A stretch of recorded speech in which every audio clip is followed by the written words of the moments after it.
Hey guys, today we're taking a look at Sniper, Archon 5 looks like, right? This one. Pretty excited about this one because I like Sniper. It's one of my favorites, even though usual blah blah blah support player. I think Sniper is probably one of my best heroes. Definitely my best mid. So feeling good about this one. And in your post you said you thought you won mid, tried to rotate, let your safe lane farm up, and you still felt like you lost because your team didn't properly play around you. And you said, besides realizing they didn't play around you, what else could you have done?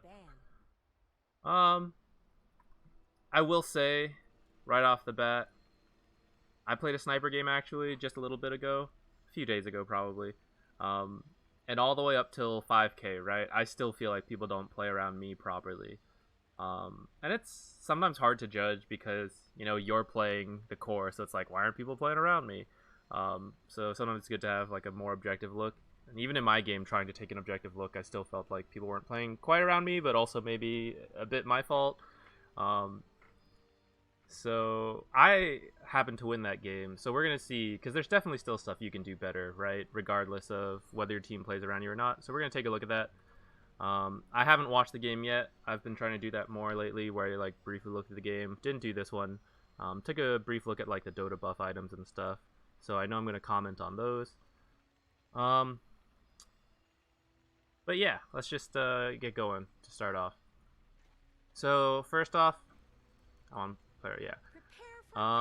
Let's see what's happening here. I'll just make a quick note of generally you try to want to leave the fountain really early. I'm sure this game maybe you're just like AFK at the start this time, so I'm not going to worry too much about it. Instead, I'll use this time to talk about this draft.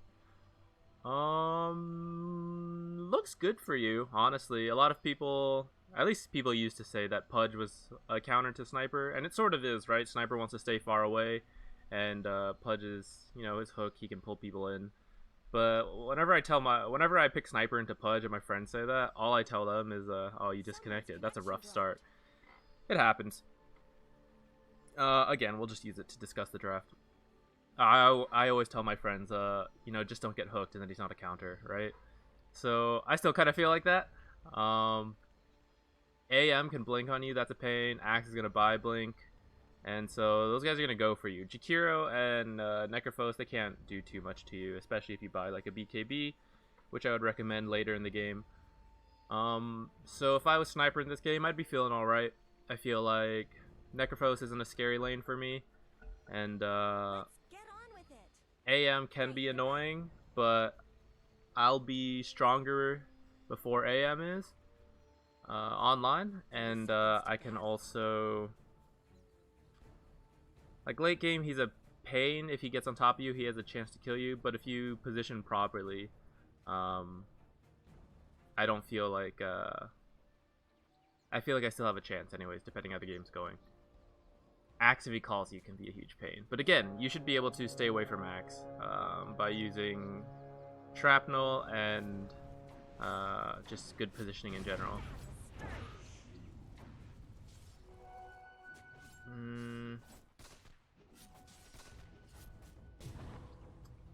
Everyone's got weird starting stuff. For example, AM should have like the mana void, I think. And I also think okay, well, so you were disconnected, so I won't blame you too much. Definitely you want to be here earlier, but I'm going to assume your game crashed or something, right? So that's just unfortunate. And in that case, I might have just stayed mid for the block, because you probably weren't going to make it out, and you sort of just made it here in time, so I guess it was hard to tell. I wouldn't start with take aim unless they like had a double mid or something against you, someone really annoying at range. Just because it doesn't add that much. Your starting attack range is decent, right? 550. Necrophos has what? 500, right? So you outrange him. I watched a bit of my last video and noticed I said right a lot. I'm gonna try not to do that this time. It's unfortunate you had to buy your own tangos, but it's not too much you can do about that. But taking aim only adds attack range, which In other words, doesn't give you any damage, doesn't give you any utility, anything like that, which is generally what you want out of your early skills. I used to start take aim. I think that your build this time was like maxing take aim and shrapnel a lot, but I'm going to suggest not doing that. If we take a quick look at headshot, so level 1, it's 30 damage, which is actually a bit more than I remember it being, so now it's even better. In fact, I thought it was like 15, 40, something, and I didn't even realize that they had changed it. So now this is even better than I realized. Did I get these two damages mixed up in my head? I don't know what the case is, right? But this is even better than I thought. So, 40% proc chance, right? If we round that out, right, that's roughly 50%. You know, obviously it's actually 40%. But for the sake of discussion, every 2 hits you hit this guy, you'll do 30 extra damage, right? Dang it. Okay, so you do 50 damage right off the bat. So every second hit, you do 80 damage, which is really nice. Obviously, it's not going to be exactly every 2 hits, just because it's 40% chance, and then pseudo-random. I'm sure this one falls under. I don't know for sure, but I'm pretty sure Ice Frog has slowly been moving everything to pseudo-random chance. Shrapnel level 1 you can start too, but since it does so little, I have been opting to do headshot first a lot more, and just poking the enemy offlaner or the enemy mid laner as much as possible. Another reason you might have wanted to come mid is because you have the ward.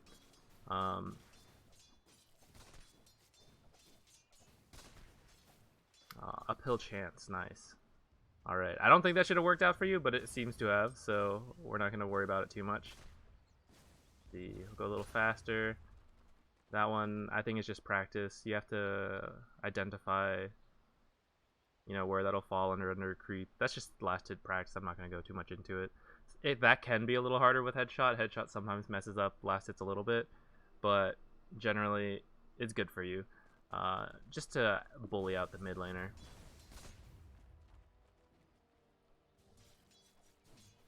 Should not be using your courier.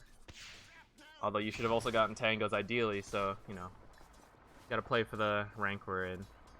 See, so right now you're just, like, letting him stand there. So what's even the point of having take aim, which is extra range, if you're not even going to hit him a lot? Hit once, twice, there you go. 4 hits? Nice. So that could have been 2 headshot proc, 60 damage. Usually what I do is I'll try to get 2 points in headshot. Although, having said that, that was back when I thought headshot maxed out at, had like 1540 something, and so that the second point was a lot of value. Now maybe I'll just leave it at 1 point. I'll have to think about this. 2 points is still pretty good. And then I would max shrapnel, and then I would get take aim so that you can hit towers out of the attack range of the tower. So right now you have the creep advantage. You want to be playing a little further up and trying to hit him more, pretty much. Because if he tries to trade with you, then you have the creep advantage, so you'll be taking 3 creeps worth of damage, right? And he'll be taking 3 melee and 2 ranged, which the range is the bigger deal, because they have the majority of the damage. Can I select them? 23, but they have like piercing or whatever, I think it is. Maybe that's only against melee creeps, actually. I'm revealing my lack of information here, so we're gonna drop that topic. Especially now, right? It's even more in your favor.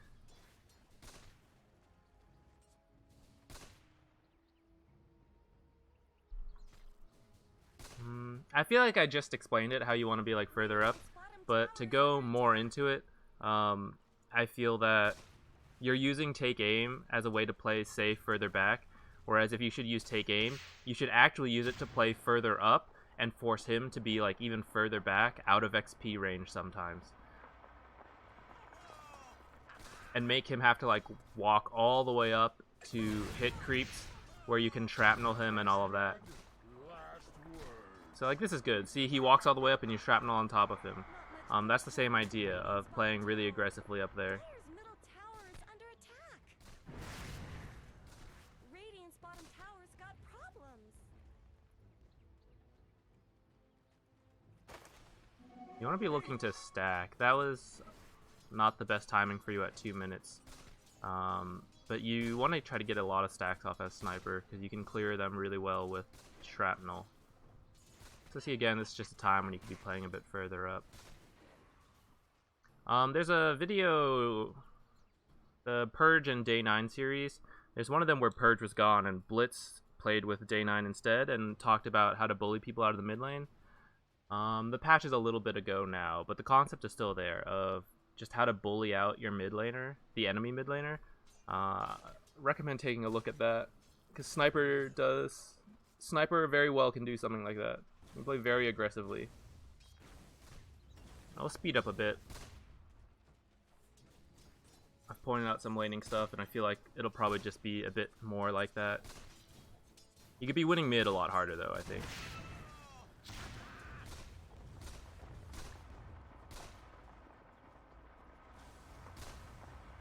Did you get the range creep denied there, actually?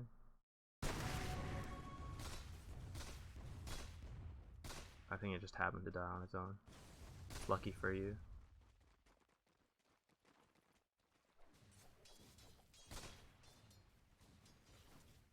Sniper's not really a hero that rotates.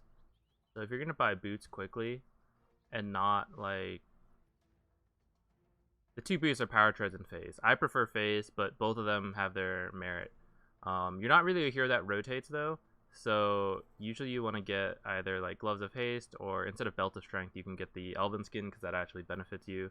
Or if you're getting phase boots, you typically want Blades of Attack first, or if they're a really physical damage kind of person, someone like Ember maybe, who's using Sleight of Fist a lot to harass you, which is physical, or like Alchemist. Actually, Alchemist doesn't really harass you, so it would have to be like some other ranged melee carry who I can't think of off the top of my head. So generally Blades of Attack is what I'm saying. If you're buying boots, you're saying I need to move around a lot in this laning stage, so if you use it to effectively stack a lot, I guess I'm okay with it, but you can also stack without it by just keeping track of when the wave is, or manipulating the wave to push so that you have time to go stack, and you have a little more time if you get boots.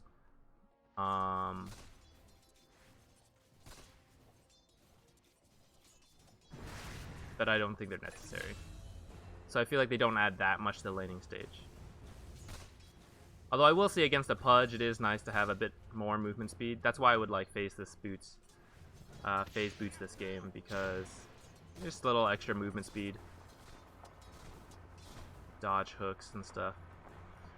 So really he should have denied your range creep there. You need to time. Shrapnel does its damage in pulses. So something I would recommend practicing is timing your last hits with that shrapnel damage, so that instead of only having 63 damage or 35 from the shrapnel, you combine them to hit at the same time or very close to the same time, and you have 100 damage, which is much harder to get denied.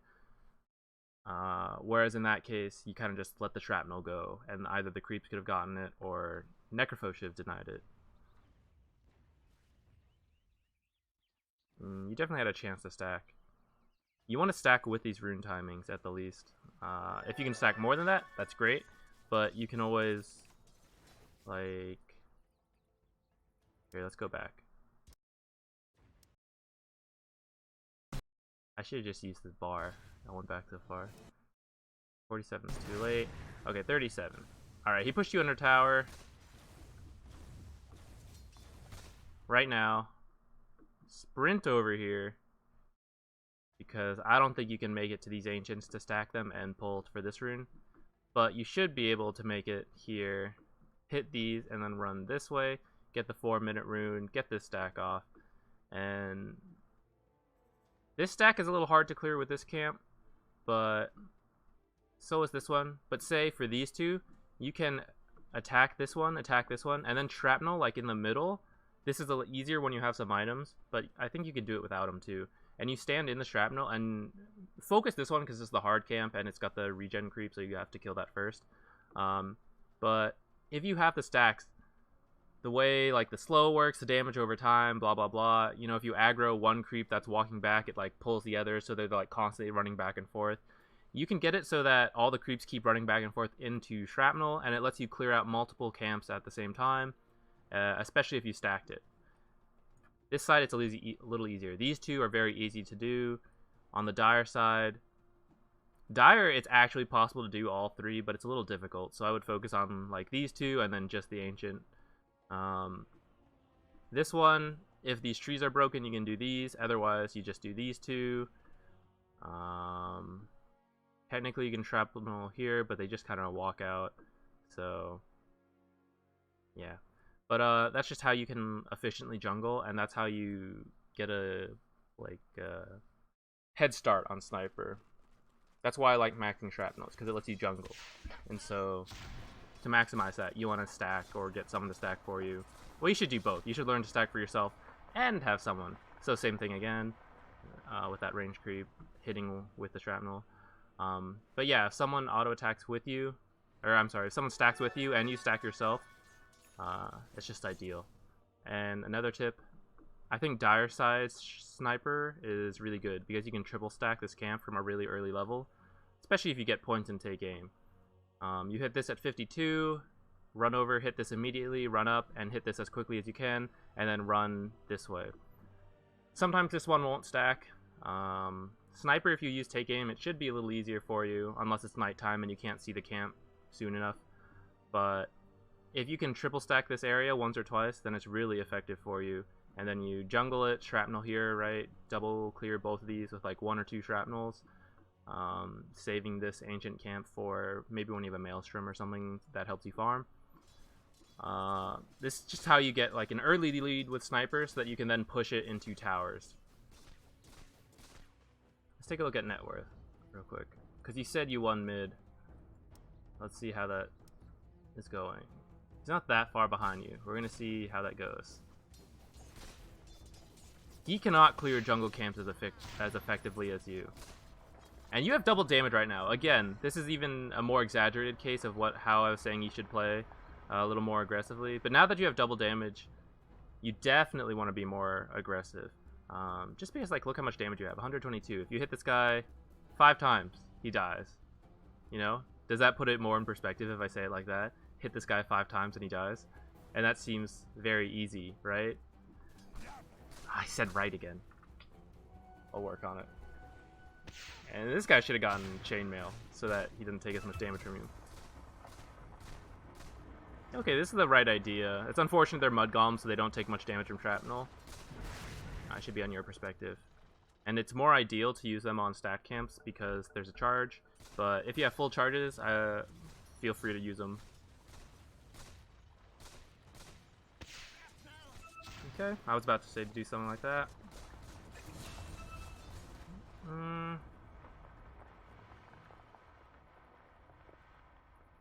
This is kind of weird, going boots into Mask of Madness. You don't actually have that much damage right now. This is why Headshot is really good, and why a lot of item builds on Sniper prioritize attack speed near the start, is because he has his own built-in damage if you have the skill. And if you had 2 points in Headshot, then I might be okay with the Mask of Madness here, but boots are generally just really value for their price. So my build is usually something like double treads or double Wraithband, maybe 3, depends on the lane. And then I usually get phase boots. You can get power treads. If I'm doing really well, I might do the Midas. I might get Midas first. If I'm not doing so well, I might get Midas after the boots. I try to get Midas around the time that I would hit level 10 so that I have the 25% cooldown talent. Unless I'm doing really well, then I'll just get it early. Usually not before the Wraithbands, though. The reason I pick cooldown talent is I just think it's really good. I really like cooldown talent, so I know I'm a little biased. But think about a lot of items he likes to get. In fact, they're all here. Very convenient. right? Phase boots, so 25% less, 6 seconds, right? So you can, dang it, 6 seconds zooming around, and you have them for 3, so essentially it's 50% uptime on phase boots.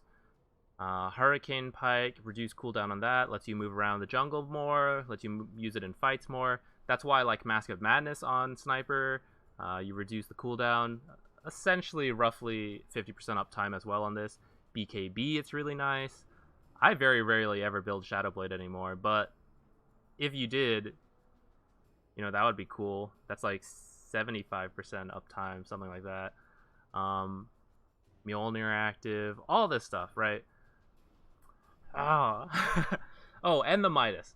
That's why I like the Midas build. But I'm a greedy player. I like getting Midas. If you don't want to get Midas, that's okay. This game, you want to play fast, and I would feel comfortable playing fast with a Midas because the Midas gives you attack speed, which again, because you have headshot, translates into some damage, and also because I'm not that worried. I think Sniper is like fantastic in the late game. So if I can scale into the late game, I feel like there's always a chance to come back. People always throw on a high ground. So I think Sniper is a really good pub hero. Because of that, you have a chance to, you know, win the early stages and win the mid stage and the late game. That's how I think of the hero anyways. Not everyone will agree with that. He definitely has his weaknesses, but if I have gold, I feel like I have a chance to win on Sniper. So that's why I like the Midas a lot. If you want to play with the attack damage talent, which I think you do this game, then Treads is good, so you have more attack speed to make use of that. The Mask of Madness is nice too. Maelstrom is really good. Maybe I should have finished my own build. I'm kind of like jumping in between. Maelstrom's really good because it gives you more wave clear, and it also gives you more like proc chances every time you hit. So this one is like every 4 hits you proc extra damage, AoE this time. And so that combos nicely with the Morbid Mask. A lot of people get this first to farm faster, this to combine with your take aim. So it's a little weird you get this first because it's not combining with anything yet. You don't have headshot, you don't have a Maelstrom.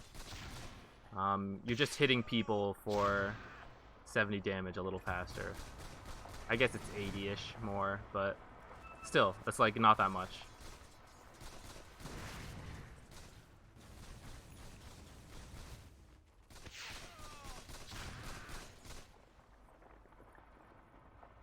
Alright, you are very aware of rune times, which is good. Yeah, I guess you can deny that one. You don't have any.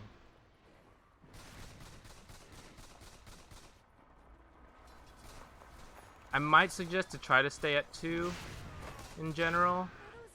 Especially around this stage of the game where you might get ganked and you want 2. Instead of using it to farm every wave. Maybe do like every other wave and try to stay around 2 charges. But not that big of a deal. At least you were saving 1. And I like this because you're pushing.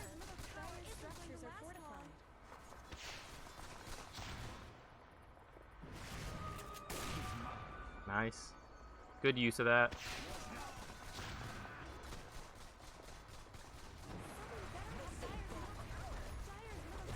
Okay.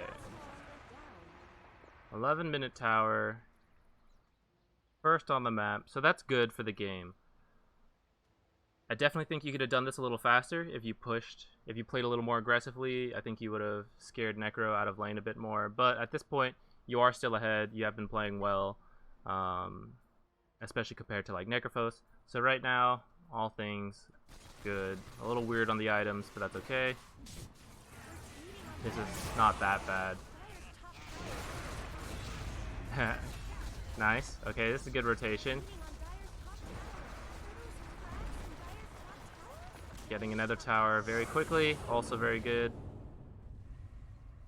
Ooh, I like this.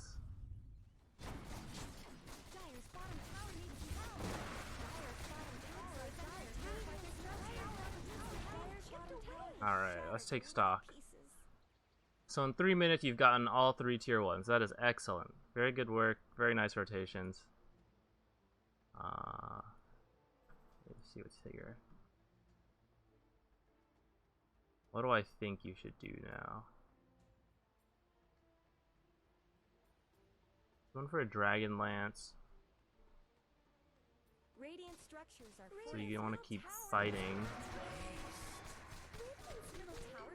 The thing is, part of me thinks you shouldn't have come bottom. I was watching you, so not so much the map. Maybe there was a reason you guys came bottom. Let me double check again.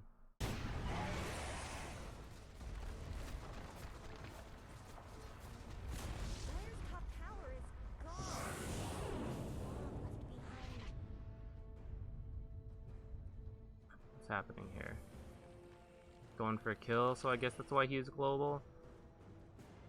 If you look at the map though, right? Dang it. AM should be able to, or Slark should be able to farm very freely against a Pudge. And you still just kind of want to leave Slark alone. Getting his tower is nice, but if you guys just keep pushing top, like, you're so strong. What's stopping you from pushing top? Like, they didn't even contest this tower, right? So why not just keep going? Mid lane is in a very good spot, and this will honestly be decided by the time you guys teleport in. He's either dead or he's gotten the kill.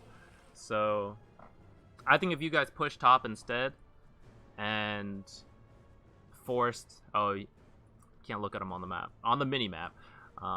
That's where I'm looking a lot of times when I'm like dragging this around. I'm looking at the mini map. So if you like look at the main screen and get dizzy, I'm sorry. But these guys on the mini map, they can't really stop you if you push this. And even if they do and you decide to back up, that's kind of what Underlord does. He then like ults out, or you just back up together. He doesn't necessarily need to ult out if like you didn't have an Underlord in the game, but you just pressure this tower, force everyone to run up top, and then Slark is free farming, right? And then if you see AM push a lane, then you all rotate or something. But having said that, I don't mind this rotation bottom, getting all these towers. The thing is, the reason I'm saying push this one first is because now it feels awkward when you do get this tower. It feels like, what do we do now? Because getting this tower honestly isn't that, it's nice, but it's not amazing, because if you think about what it gives you on the map, can I draw? I can't. So if you look at the mini map, if you get this tower, tier 1 towers are nice to get no matter what. If you get the tier 1 mid, you have better access into this jungle by going through here and through here. It gives you a bit better rune control and better Roshan control, which usually isn't the hugest issue early game, but it's nice to set up for later. If you get this tower, you open up these 2 jungle camps and a little bit of a pathway into the jungle. If you get this tower, you don't really open up that much. You open it up a little safer to get to the like secret shop and the bounty rune there, I guess, but it's a pathway into the jungle, but it's still like very scary. It doesn't feel safe to farm any of these jungle camps, whereas say here you might be able to get away with like farming this camp, and you can definitely farm these 2 a little more safely. Getting this tower kind of just makes this area feel a little safer, which this area already feels relatively safe if this tower is up. So this tower is kind of the least important. I think I said it in one of the other videos. If I had to prioritize towers, mid's the most important, then this one, and then like these 2 kind of come before either of these 2. But what tends to happen is this one falls, then this one, then this one, and then this one, this one, this one. So now, if I was you guys, I would want this top tower next, or maybe this mid, but top is a little safer because they can only come from one way, whereas here they can come from both. But to get back top, you all have to run this way, and that feels very inefficient. So now, I guess you guys can keep pushing bottom lane, but it doesn't feel like the most valuable tower. Dire's bottom tower needs some help. Okay, we saw this.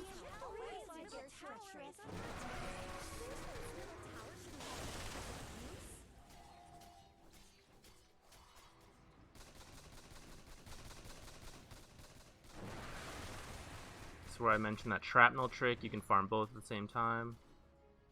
And see, this is the thing. Even though you now have attack speed, none of these are really farming items. Hand of Midas is a farming item. Maelstrom is a farming item. I would not describe Mask of Madness as a farming item. That's like half a farming item, I guess. Or like 1/3 farming, 2/3 fighting. This is like 2/3 farming early game, 1/3 fighting late game. It's still both. Midas is like 3/4 farming, 5/6 farming, 1/6 fighting from the attack speed it gives you. So since you want this build, I don't feel like you can spend too much time farming, and it looks like you just farm some camps and you're heading back out, which is good. So see, now you guys have naturally like walked up here. I don't know if you guys realized that this is the best tower, or that's just kind of what happened.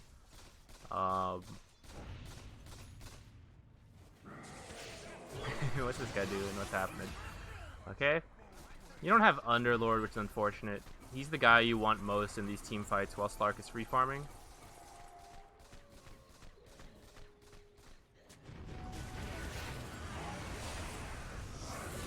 Okay. You guys should definitely push top now. You have 4 up here. But you're by yourself. This is bad.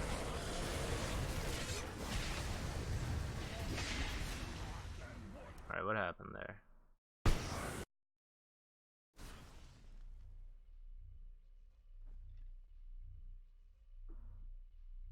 He is low, doesn't have that much mana. These two guys are fairly healthy. Once you...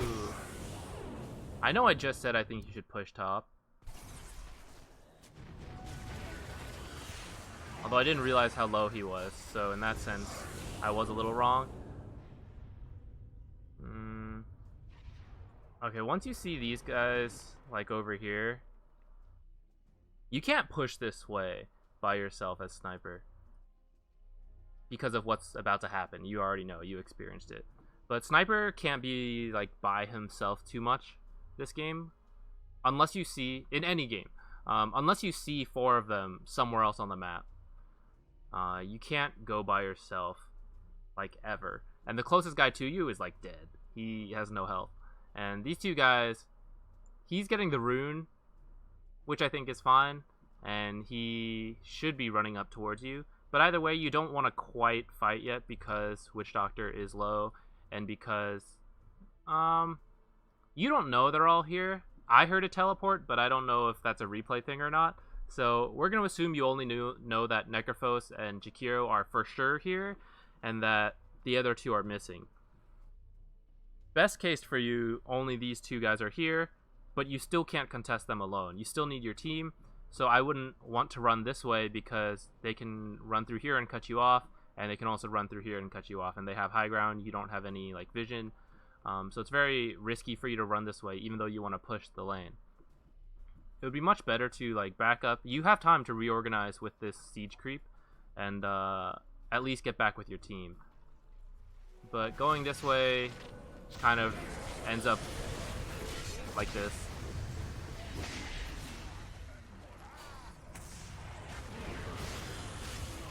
So this is a slight throw from you guys. Because at this point, you shouldn't really be losing any fights. But it's not too big of a deal. This kind of stuff happens a lot.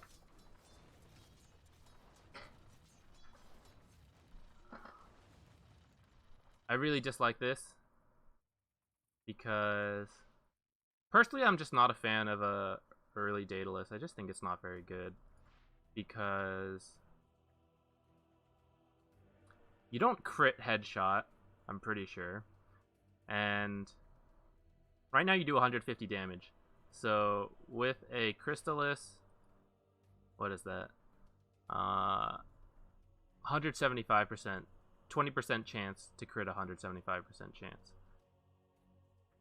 When you finish Crystalis, you'll go up to about 170. So then when you crit, it's like an okay amount of damage, I guess. But the thing is, it's only good against heroes, right? Heroes and creeps, I guess. It doesn't damage towers more, besides like the 38 damage a little bit, and it doesn't really give you wave clear. You don't always want to be using Shrapnel to farm, especially Shrapnel to farm is very good early game, but in the mid game you want to save it for fighting. So right now you just like don't have a way to farm quickly, don't have a way to push out waves very quickly at all, and you're building a lot of like single target damage, but against heroes, which is kind of the way it looks like you're trying to play this guy. I just feel that I would like one farming item at least. A Maelstrom. Like how much do we say this gave you? You have 175 damage, so 175% crit would be roughly 300 damage, right? A bonus of 125 whenever you proc this, which is 20%, 1 in 5.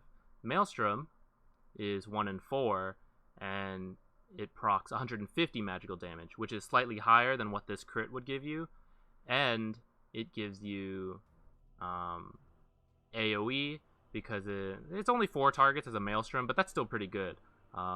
If you add all that up, that's 600 damage per proc compared to a Crystalis. And if they want to fight you, they do have to be grouped up as a team. So you would be doing, 150 to multiple heroes, which math comes out, this is a little more expensive, but also lets you farm more. So I just think Maelstrom is a more valuable item than Crystalis.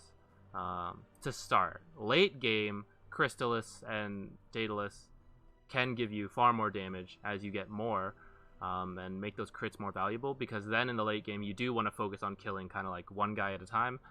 But in this early game, you're still pretty strong. You have the damage from headshot for single target, and Maelstrom gives you like the AoE. So I just think this is a very valuable item. I get Maelstrom almost every game. I think almost everyone does. If you look at the Sniper Dota buff, I'm pretty sure almost everyone gets Maelstrom.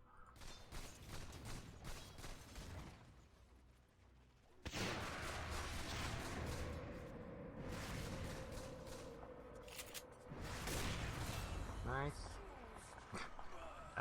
That kill just got delivered to you.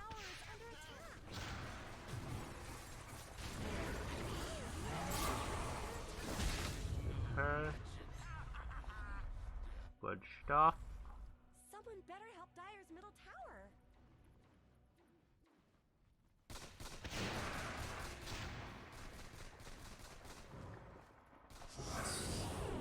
Yeah, so I was gonna say, actually, I think you're still gonna shrine here? Maybe?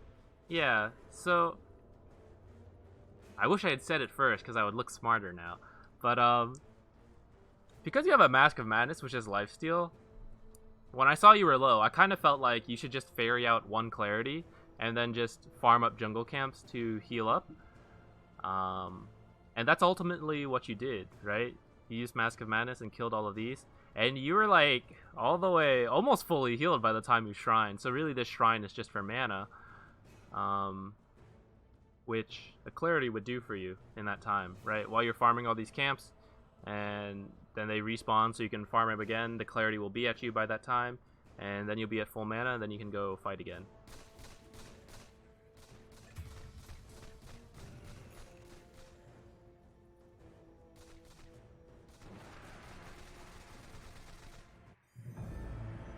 Oh, what did you get for the other talent? Attack speed? Yeah. Just about everyone does that.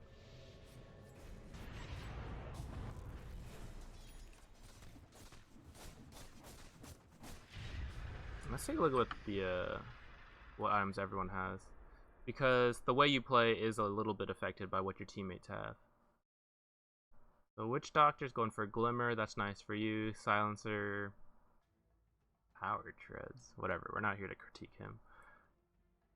I'm a little surprised. I would think Underlord would have a bit more gold. I guess he has died 6 times, which is unfortunate. How close is he to his item? Oh, he's going back for Blade Mail. This is like really weird. Alright, we're not here to criticize him either. On the other team, we have 2 Blade Mails, which is scary for you, so that's making me think Satanic later. Oh, that's another reason Maelstrom is kind of nice. We were talking about how the damage comparison between the two. Blade Mail reflects whatever damage you deal, right? And it reflects the same damage type now, too. So when you invest in all physical damage, you get all physical damage returned to you. And Mask of Madness reduces your armor, so you're taking a lot of damage from that.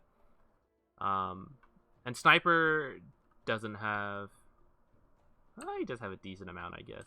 But not enough where when you subtract the armor from using Mask of Madness that you can afford to just take a bunch of physical damage. So the nice thing about Maelstrom is that it adds a little variety to you, some physical and magic damage, and then later on, if you buy BKB, which most games I think it's good. I'm not going to say it should be bought most games, because sometimes you don't... You know what? I'm just going to say it. Most games you should buy BKB. And then when you BKB and you proc Maelstrom, it won't be reflected to you. Or it will be, but you just won't take damage, which is also good.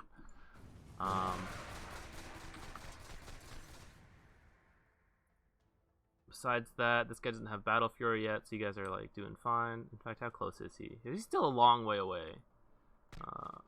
Plenty of time to win this game before he can come online.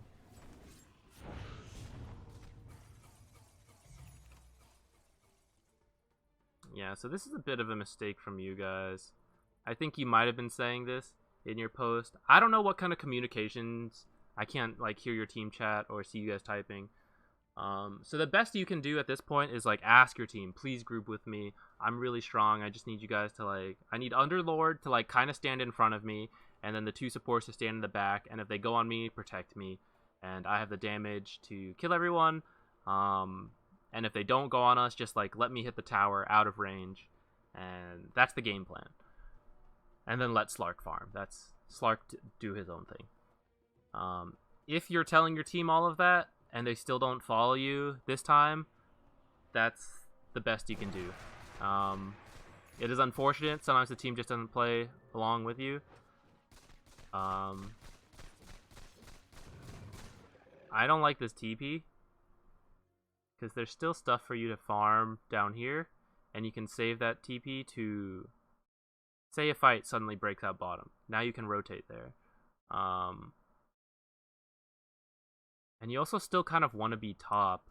Like, I still think this is the right tower to get. I think you still want to ask your team, like, okay, push out mid one wave, and then can we go top? And in that time, you go farm the jungle. And if you see them come up top, you go top again. And if they look like they go bottom... that feels really bad. I don't know, maybe you farm the jungle here walking to it. Or maybe by that time this has pushed in and then you push that out on your own. One of those two, I guess. But if you're not in the area, then your team definitely won't go to the area, you know? And what if they do all push top now? Then you have to run there. TPs are really important, so when you use them, it needs to be like, I really need to be here right now. And what you've TP'd here is like TP and farming these jungles, which isn't like urgent, you know? It's not like someone was ganking you and you had to like quickly TP out to go be efficient farming somewhere else. Okay, double damage. I would push... Bottom might be a little easier, but since you already have teammates top, I would think about going there, I think.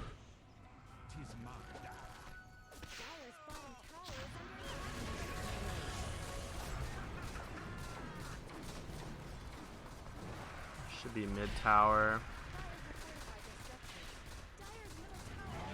I would move while it's fortified, just because there's an axe in the game, and in general it's good to just like stay versatile, move around, keep the enemy guessing where you're gonna be. If you stay still, it sets up easier, like pudge hooks. I know he's dead this time, but ice paths. I know they're like, he's dead and Jakiro is clearly like further back a bit, but in general you just want to move to like make it harder for enemies to hit you. Like is the other word I need to cut out of my vocabulary. We'll work on it. Everyone's improving on something. Cutting out my uhs too.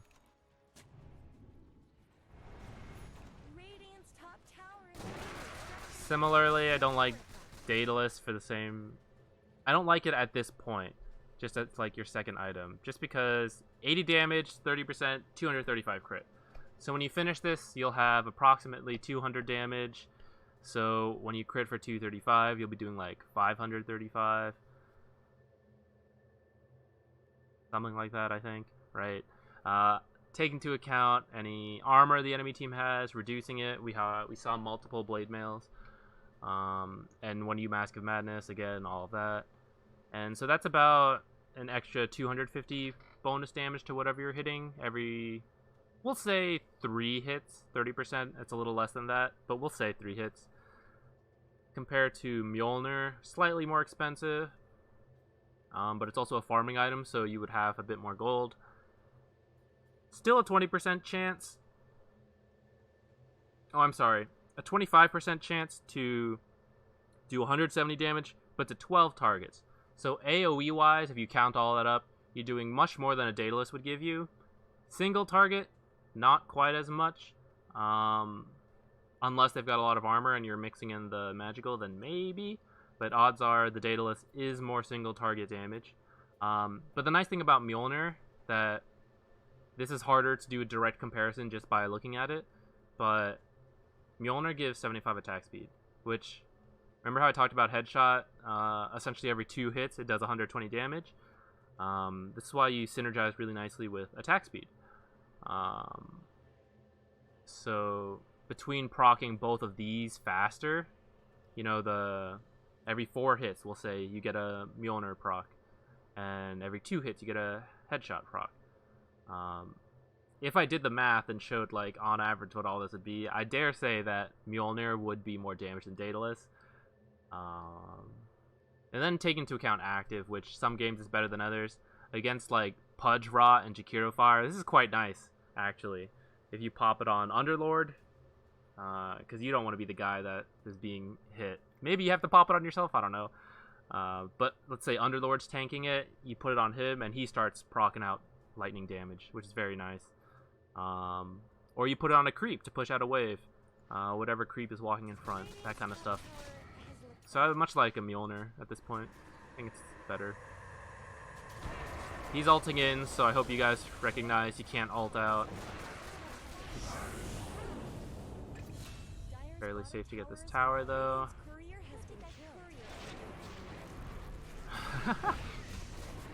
Did he blink in to ult that? It's kind of funny. Alright, so this is the... Let's watch this fight in slow motion. Because your positioning is a little off this fight.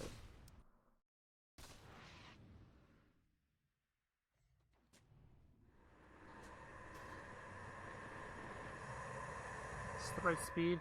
Yeah. It's weird going from like fast speeds to slow speeds. It seems wrong.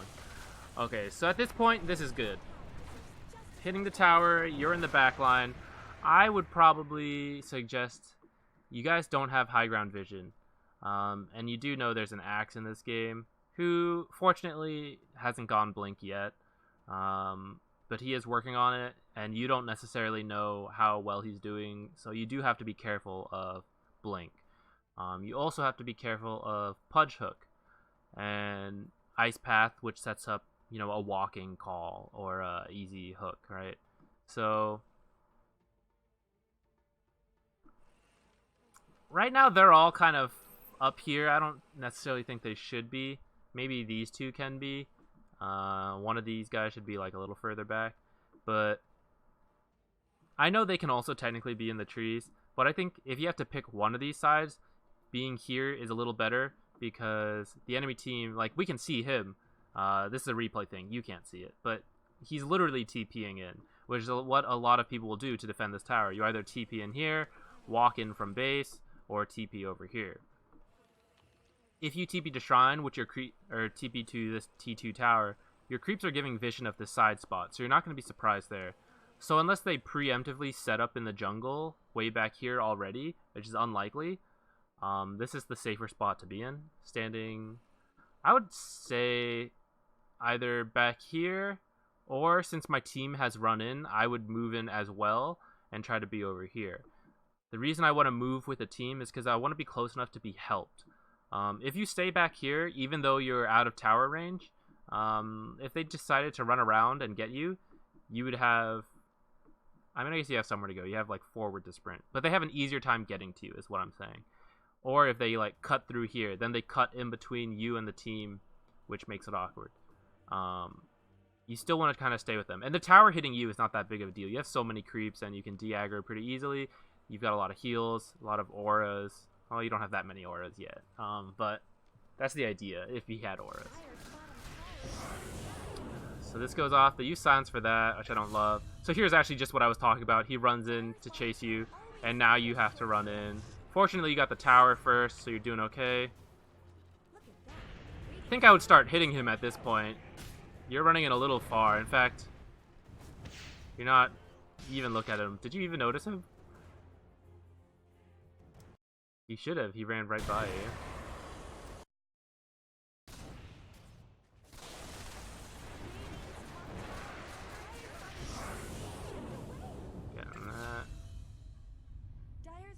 Okay, so you're actually looking forward and you don't see Axe at all, which is kind of funny.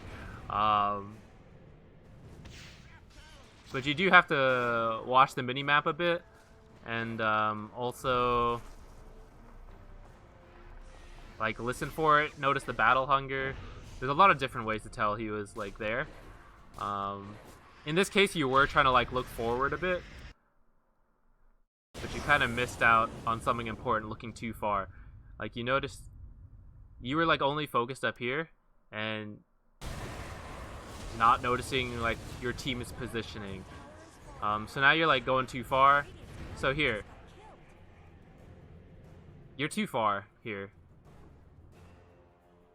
Even if you didn't see the axe behind you, as you run past all your teammates, you have to feel like, don't bark, dog. You have to feel you shouldn't be in the front. Snipers are in the back. That's what snipers do, right? They attack from a distance. So if you're ever in the very front, it's usually bad. Sometimes you're in the front when you're hitting towers and your team is behind you, but it very much depends on what heroes are in the game.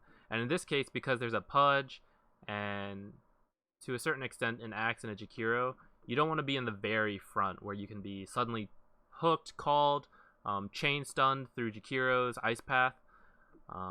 So in this case, you want to be a little further back. You want him to be in the front, Slark to be doing Slark things on the side or something, and you kind of want to be nearish the supports, not next to them in case you all get called, but like very close to them. So if you walk past all of them, then that should make you concerned. Focusing on objectives is good, but you need to maintain like a bit more awareness of everything else. Check up on your team, how healthy they are. Like, see he's low, so you can't fight for like 10 more seconds, 20 more seconds while he heals up. So I think you get surprised by this, like, oh, suddenly there's an Axe who just killed our courier. And now you're in an awkward position because he came in from the back, he's coming in from the front. You guys should still win this part. Yeah, he has all...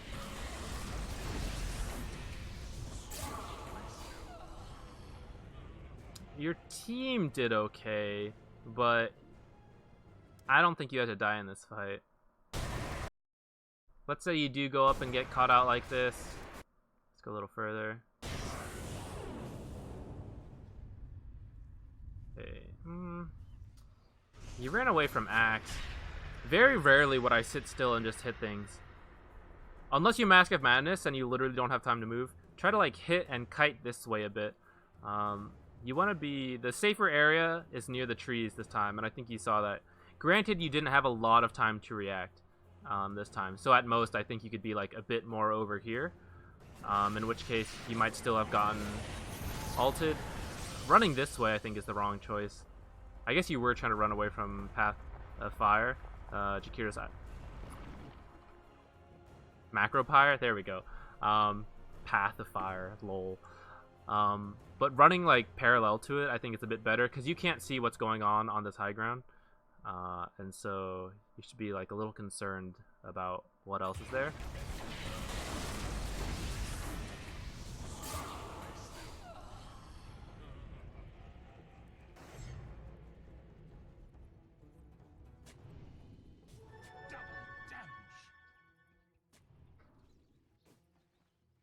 Okay, now you look at him. I kind of feel like you should have looked at him when he like blinked in the back and ult killed someone on your team. I don't know if you were typing or like looking at items.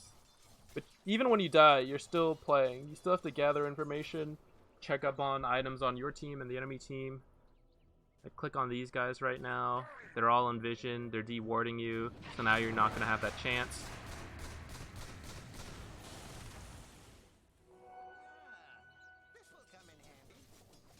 How do I feel about this TP here?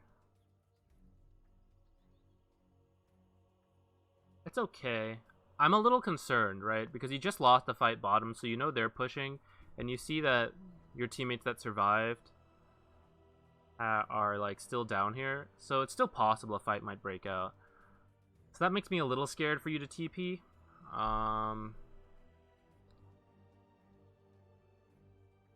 I kind of would have liked just like walking out to farm and then keeping your TP to respawn, but I don't mind TPing out either. About an hour already.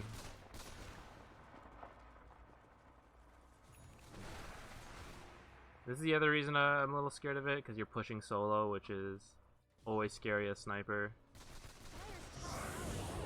Radiant's middle tower is under attack.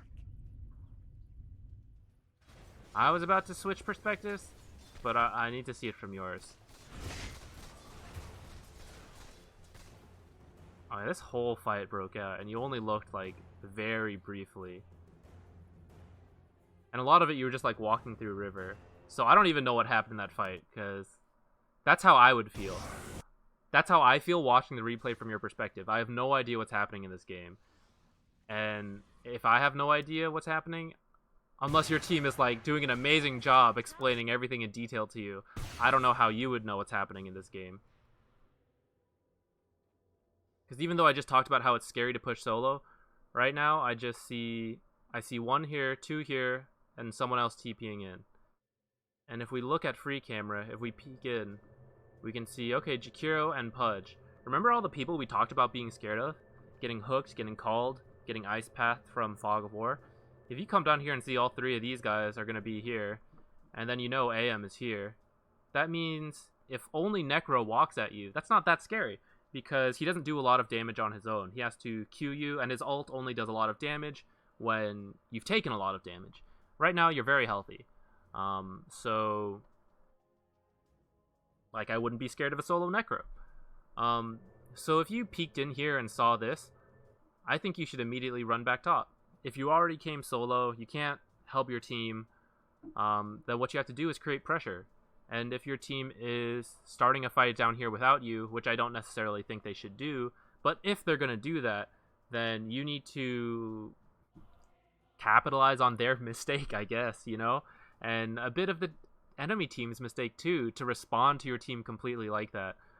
Actually, I don't think it's a mistake from the enemy team. It's more like you just need to capitalize on what's happening in the game. And what's happening in the game right now is that there's a free tower up here to get, since you cannot rotate bottom. And so right now, hold on, it shouldn't be both teams. Let's just do Radiant. So right now, we talked about not knowing where Necrophos is. We just see him now. So this is definitely a, look guys, I'm sorry I'm not there. But by the time I run there, this fight's done already. So the best choice is to immediately come back top and take this tower, push it into high ground, and if your team hasn't died yet and the enemy team is still chasing them around, you're going to get damage on the T3. Or they see you pushing and they decide, okay, forget chasing this guy, we need to go protect our tower. And that way you've created some space for your team as well. Or at least made use of the space they created by like pushing up on their own.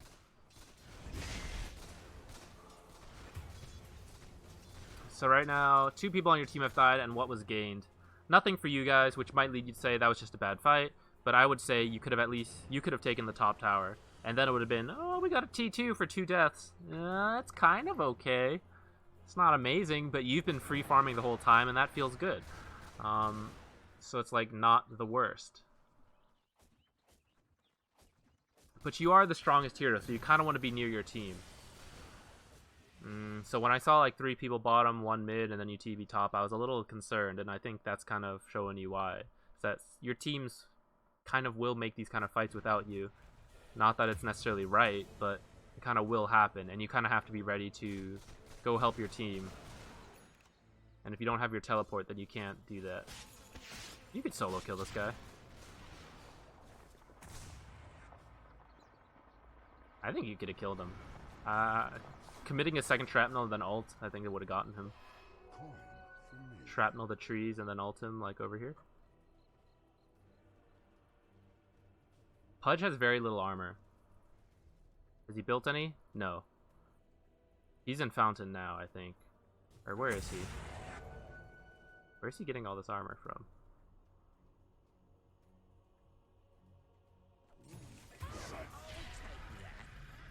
Oh, it's phase boots. I'm blind. I was like, where? But 12 armor is just like not that much to you, considering how much physical damage you do, especially with the build you went. And you should just know Pudge in general is a low armor hero, especially in the early game. If he ever ganks you, there's a good chance you can like turn it and kill him because he has like such little physical. And if you have headshot, then you do a lot of damage. But especially at this point, Pudge should be kind of a hero that you think, I can kill solo. I can kill this guy, I can kill this guy. I can't kill him, not because I don't have the damage, but because he'll just blink away. So if someone stuns him, I can kill him. Axe probably can't kill solo. And Necrophos, because he has his W, you probably can't kill solo. But if you see these two guys, you can kill them. Radiant's top tower has looked better. Radiant's Right now your team is like dying solo. And I'm saying your team, but in part, you're also the team, you know? So don't only take this as like their fault. You have to question whether you should have been in some of these fights or not.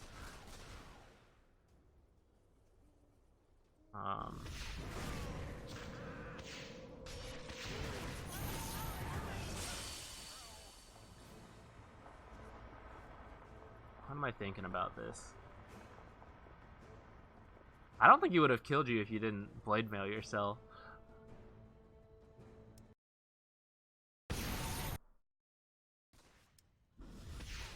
They did get veiled. What else did he have? Veiled and Q. He's shrapnel. So he blade mails, and you're veiled, so you're taking a bunch. Double shrapnel. Shrapnel doesn't stack. So now he kills you. If you don't shrapnel, I don't think you'll die. I think you can just walk away. Especially if you have phase boots. But even if you just Mask of Madness, once he veils you and you're here, you just like Mask of Madness, run your stubby little legs this way. If you try to TP, he'll ult you, but it'll be an early ult and it won't kill you, and then maybe you can turn it. But shrapneling there, I think, might have gotten you killed. And then double shrapnel doesn't stack, so don't use both. Unless that got changed, but I'm pretty sure it didn't get changed.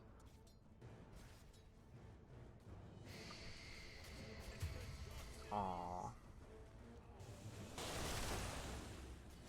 Radiant's middle tower could use some help. Your team is a bit behind now, but you're still very strong. So you really can't do anything solo. You really need to ask your team to be there, and vice versa. Your team can't do things without you. And you were dead for ages.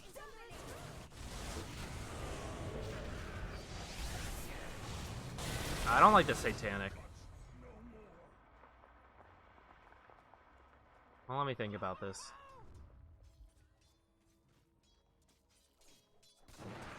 Satanic to me is a very last item kind of thing. It's like 5th or 6th slot. I go like Phase, Midas, Mjolnir, Dragonlance or Hurricane Pike, BKB,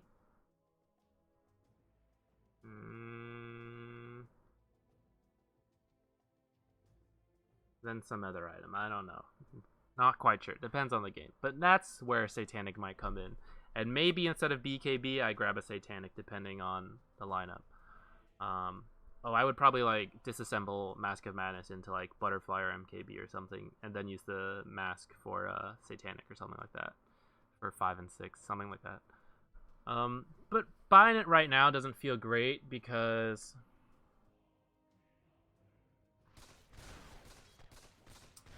it's not that much damage.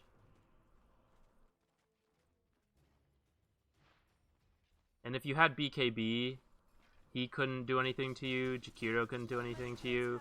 Rot won't do anything to you. You can't get your mana drained.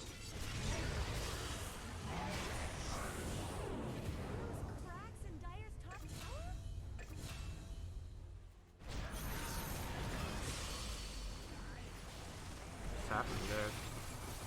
I think you were trying to disassemble it for your Titanic.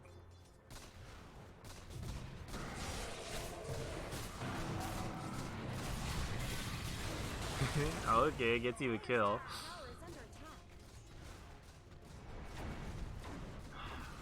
I don't know. You kind of just have to not hit the people that are Blade Mail at this stage of the game and position yourself well. And like, you guys shouldn't be here once that first fight was over. We'll use the bar this time.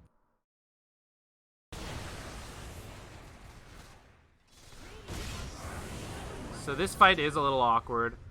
I agree. I don't think your team should have gone here without you. So in that sense, not worried about that. Don't think that's your fault. But you come to try to help out now that the fight has broken out.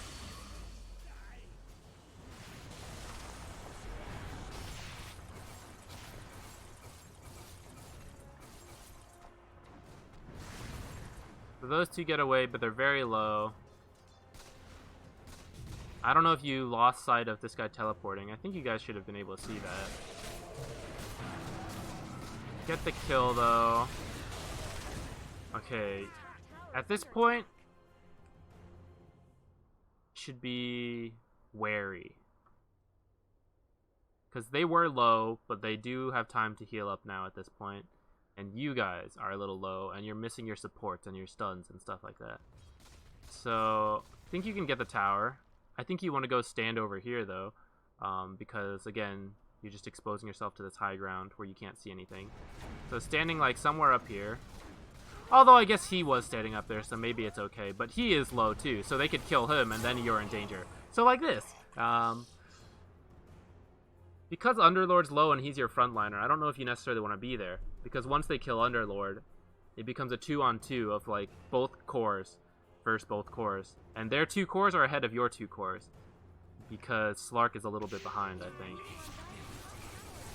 Or, like, AM's at this point where he's just, like, very hard for you two to kill because neither of you are good at clearing illusions.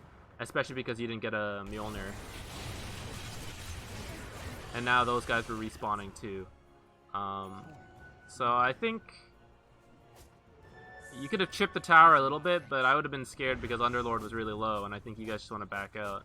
Take a cleaner fight next time, and then do it. I guess Radiant fortified this tower. Butterfly. Have you really been dying because you've been hit? Not really. You've been dying because of blade mailing and magic, some calls, but even his right clicks aren't pure right clicks, right? It's because they burn mana. So I really feel like this is it's not great. Not at this stage. Not over a BKB. It's a very greedy item. You have to be very confident if you're getting it. And I don't know if you should feel that way at this point of the game.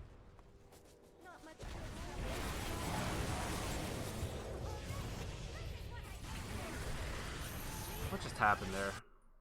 I was going too fast to realize.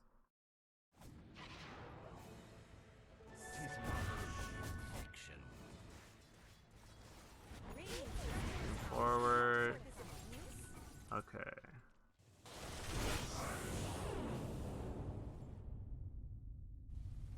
TP up here.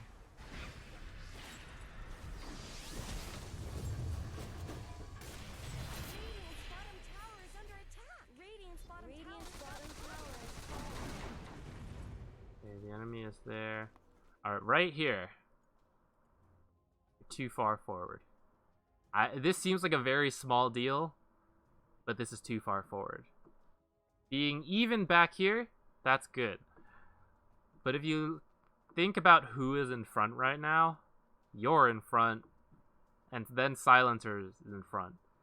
And neither of you want to be in the front. Him because he wants to wait for the initiation to then use Global Silence, and you because you want to be hitting things in the back. Underlord should be in the front, but he's a little slow. And you need to realize that, right? Sometimes the other people make mistakes, and it's not your fault. But you still have to play around with that. It's better to do something suboptimally than to try to do the right thing, but when no one else is ready to do that. And so this is one of those cases where Underlord should be in the front, like somewhere here, but he's a little slow and hasn't been able to like get up there. And you need to be careful to like not go too fast then. And this right here is a bit too fast. Now it's even too further up fast. Now this is like way too far. I think you're like very excited to get this tower, but it's not worth it. At this point of the game, it's a bit of gold, which is nice. It's map control, which is nice. But putting yourself this far out of position when most of the team is up and your carry is dead and now your team is back here, this is it's like too much. Your creeps would get it on their own, honestly, given time, or the enemy team denies it and you get that map control there, and then the gold isn't like that huge of a deal. Then farming it is even more. If you want to use take aim to hit it and then back away, that's risky, but okay. But now staying to farm, and then that whole ice path out of shadows deal, right? This is what I talked about. Now it's coming into play here, and you don't have BKB. If you have BKB here, I think you would live. Instead of like Satanic, you had BKB Mask of Madness. I think then you could BKB Mask of Madness and fight this AM and hope your team backs you up and have a chance to kill. Or BKB and just like walk out towards your team. But you tried to Satanic, but you're taking all this magic damage too and you can't really move.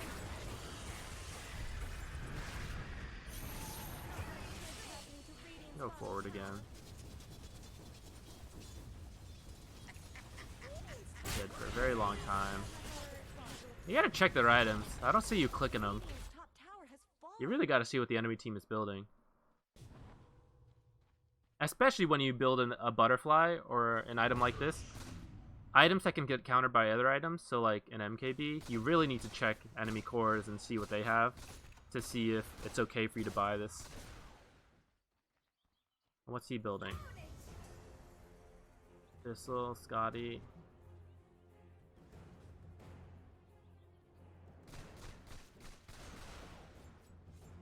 Okay, you know they're pushing, or at least you should think so because you see a couple of them. I can't tell who's here actually. I think there's like one other hero, but I wasn't sure. And that's when I would click there to look, so I'm not sure looking from your perspective. But I would feel scared about being this far up again. And now this is a better position.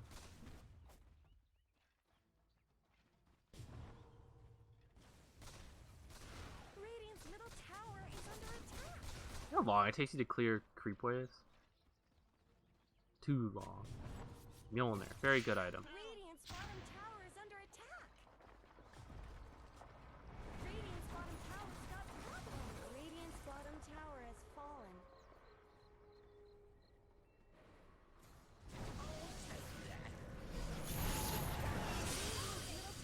He shouldn't be out there. If you're gonna sit in base, that's fine, but make sure you look outside to see what's happening. You did a little bit right there when you looked up here. Could use some help. But like right now, you're not doing anything, so it's safe to look away from your hero. Go check out their items. Now this is a little too far forward. You stayed alive a lot longer than I thought you would with that Satanic. Let's talk about where you should have been. Why Sniper is a good high ground hero. Radiant's middle tower shouldn't have to take this abuse. Let's do this from... Oops, sorry, hit the mic. Let's do it from here. Okay, with your attack range and a Dragon Lance, I think you should be able to stand at least back here and kill these creeps. And even further back. It's not a huge deal if your tower takes a little bit of chip damage. But here is within call distance It's within hook distance. It's within ice path distance. Yeah, those same three things that I mentioned like way before about what can kill you in this game. And so that's why you should be a little further back, because back here, it's now harder to be called. In fact, I don't think you can blink that far from here to here. It's kind of weird looking at it from here. I have a less, like, I'm not used to seeing this far out, so I can't tell the distances as well. But Ice Path shouldn't reach you unless he has, like, Aether and a cast range, which, he doesn't have cast range and he doesn't have an Aether, so you're good there. For some reason, I was thinking, did he used to have a cast range talent? I don't remember. I haven't played Jakiro in a bit. But, so those guys can't get you. He does not have an Aether either. Also doesn't have cast range. I swear he used to have one. No, actually, no, he didn't. I think it was just the Aether that people used to get on him. But Hook can just about reach you here if he got an Aether, I think. But really, it's unlikely. And if you stand over here on this half, then the only place they can blink to you from is right here. And you can put a Shrapnel there if you're really scared. Or, like, you have enough vision to, like, just spot if they would be there.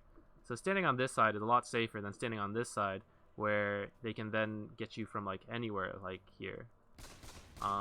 So you're here. Surprisingly, he is the one that blinks on you. But he's just not scared of anyone at this point. So he can do that.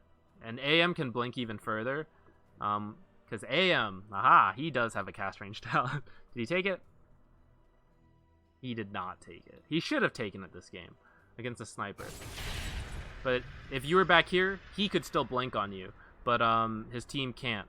His team can't assist him. Whereas here, he blinked on you, and now Act can join because it's close enough. You get called. Silence comes out a little too late to the prevent call. You all buy back. Now you're in a decent position.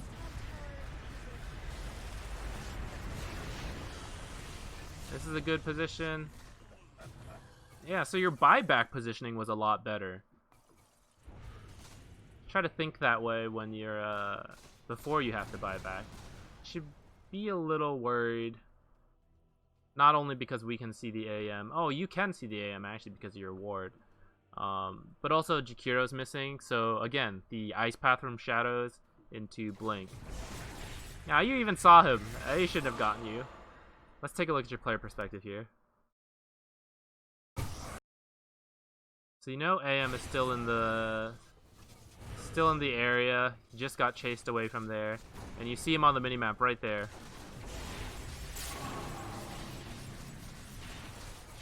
You almost kill him. He almost killed you too, though. Radiant's bottom tower's got problems. Radiant's bottom tower is Why do you have these? their structures. I like this call, but it comes a little late. Right after you win that fight, if you guys all went here, I'd be okay with this. You guys like did separate things, AM chased you around a bit, and now you're going for it. Now it's a little worrisome, because they're all up. Works out. 38 minutes.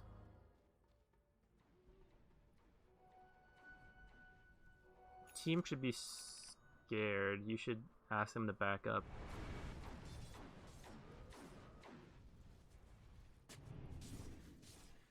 Who has buyback? Yeah, so this is pretty hard for you guys now. There's only Witch Doctor has his. And his buyback is like really not significant. So you guys might need to use this Aegis to just like sit and chill, not get killed, not lose the game. Just farm, survive. Because at this point you guys just aren't that strong relatively. Slark has not been doing the best this game. Like okay. But your high ground with good positioning is just like really good. And at this point you just kind of need to turtle. And never stand all together like this to get axe called.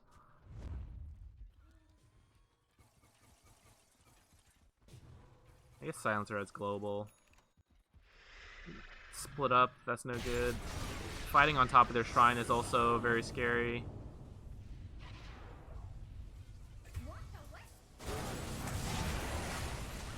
I should be playing this slower. I don't know why I was speeding through that fight. It's because this video is already long, so I was trying to go faster a bit.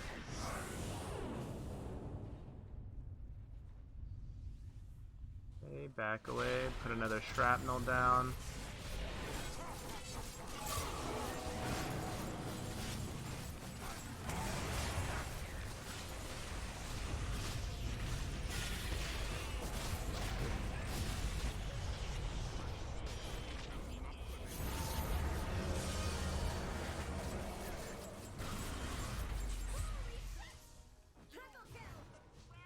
Yeah. This is the problem with going up there high ground, is like you saw him like BKB and just run towards you, and there's nothing you can do. That's why you have to be like very careful with the fights you choose to take as sniper, because positioning really determines how the fight goes. If you're in a good spot, you'll win the fight. If you're in a bad spot, it's very easy to get on top of you and kill you. And that was one of those cases where there was just a lot of paths to get to you. Right? So there's TP into Shrine, you saw the axe, so you felt the need to back up.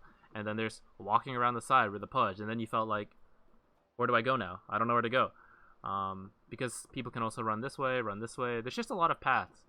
And so getting a pick off when you're a sniper lineup, that's good. And then forcing the like 4v5 slow wall push like that, that's good.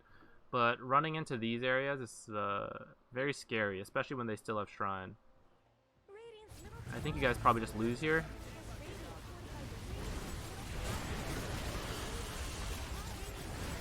Yeah, it looks like it. So I feel like your items held you back a bit. I feel like you'd have an easier time with a bit of a different item build. It would let you hit a higher peak. And then you were out of position a couple times. Partly because your team should be a little further up, but I mean, we can't control our teams, right? So you just have to play with... Dang it, I said right. I think I was doing okay throughout the video. We can't control our teams, and sometimes they don't do the best stuff. That's not your fault. That's their fault, right? But then if you continue to play as if they were doing the right thing, then it becomes your fault as well. So this is one of those cases where your team makes some mistakes and that's their fault, but then you still continue doing what you're doing, and then that's where it becomes also a bit of your fault. So some of your like slight over positionings, and it seems like very little, right? It's just like a small amount, but that is over being out of position. That's what the Dragon Lance and Take Aim is for, is to have such long range that you can put yourself in the best position every time. And there were a couple times I saw where you were just like too far forward, not making use of your increased attack range, and not properly being scared of Axe, Pudge, or Jakiro, and then later AM. I didn't mention him, but you do have to be scared of his Blink Abyssal. Last hits, even though you're the highest on the team, I feel this is slightly low. I think you would get more with a Maelstrom. What else? See, damage received. You should never be the highest on your team as a sniper. I know they were prioritizing you and you did have a Satanic, but like Underlord should be the highest probably. You need him to be in the front, and you need to play behind him. Even if he's not standing in the front, you need to make him the front by playing behind him. If you're ever taking the most damage, that should be a concern. And if we look at the damage, about 2/5 of it was magic, and that's where a BKB would be really good. Taking a look at abilities. Again, some points on headshot. You did win the mid lane, but I think you could have won a lot harder. That's another area to improve. You got the tower at like 10 minutes, and that's not a bad timing, but I think you could abuse it a lot more. Like, that Necrophos was so passive, and then you were also passive. You took all this extra points and Take Aim, and then didn't even auto-attack him that much. And I think you could have gotten a lot more value out of headshot and playing up front.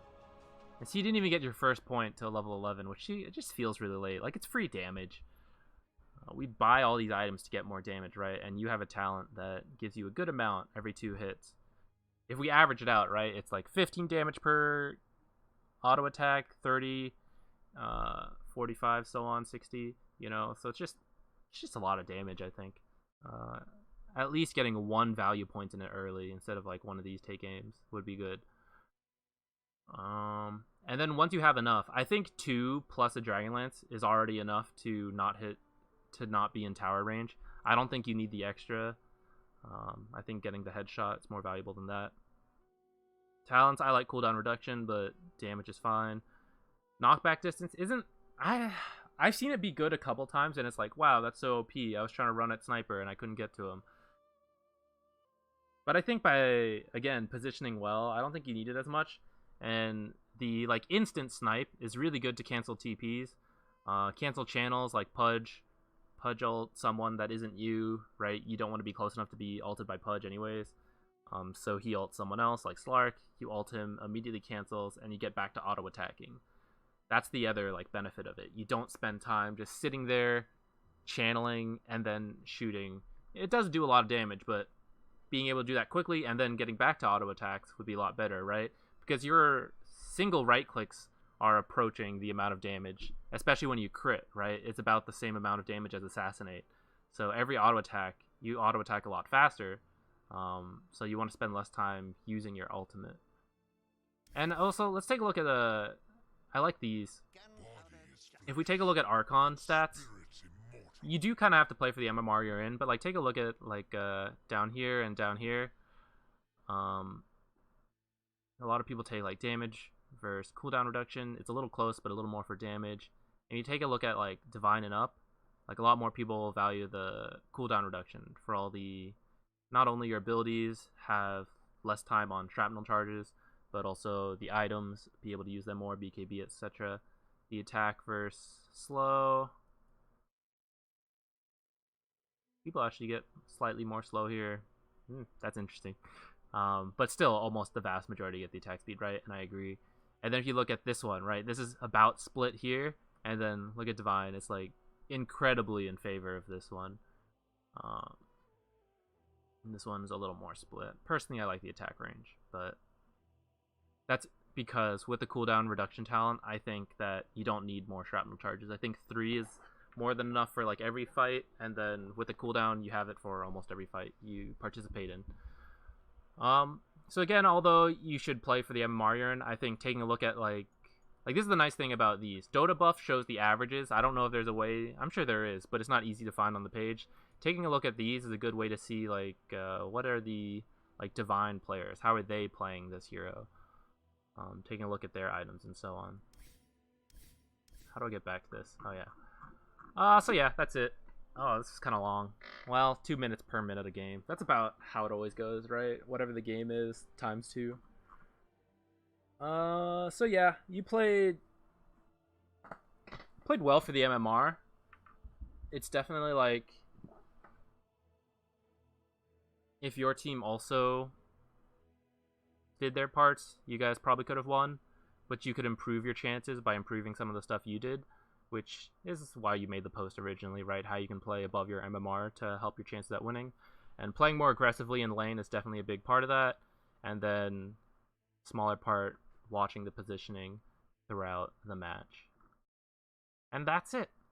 If you watched the whole thing, thank you. This is a long one. They're all long. Thanks for watching. Goodbye.